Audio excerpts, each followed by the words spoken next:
Monsieur le Président, chers collègues, je ne rentrerai pas dans les détails techniques de cette déclinaison régionale du plan national santé-environnement, qui est un exercice obligatoire, sauf à relever les sempiternels termes guerriers de défi, de bataille, assortis de réussite en à peu près tout.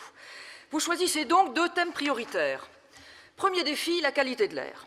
L'exposition aux pollutions, qui répondent maintenant au doux nom d'exposome, comme ça plus personne n'y comprend plus rien, dans les mégapoles et les métropoles concentrationnaires créées, je vous le rappelle, par un aménagement du territoire que vous avez soutenu depuis des années sans y avoir pensé avant.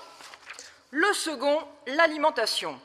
Alors là, Monsieur le Président, c'est gonflé venant de vous. C'est bien vous qui avez voté le CETA, contrairement à certains députés européens de votre famille politique. C'est bien vous et vos amis du PPE qui avez donné votre accord pour l'ouverture de négociations avec l'Australie et la Nouvelle-Zélande, sans parler du scandale du Mercosur. Franchement, quel double langage. Dr Jekyll, alimentation vertueuse à la région, et Mr Hyde, malbouffe à l'Europe.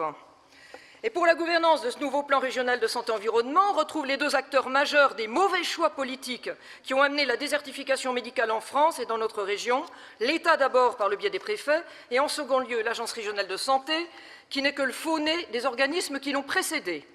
Bien sûr, tout n'est pas à jeter dans ce que vous nous proposez, mais les Alpins, les Provençaux et les Azuréens attendent de leurs élus bien autre chose. Eux, leur préoccupation majeure, c'est 1. Qui va me soigner demain?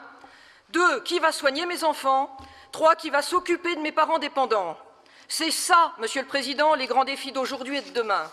Et il est urgent de les relever. Nous n'avons plus le temps de faire comme avant, de continuer dans le ronron technocratique. Je vous en conjure, Monsieur le Président, mon cher confrère, écoutez-nous, écoutez le bon sens et agissez en relevant réellement ces défis qui, eux, sont prioritaires.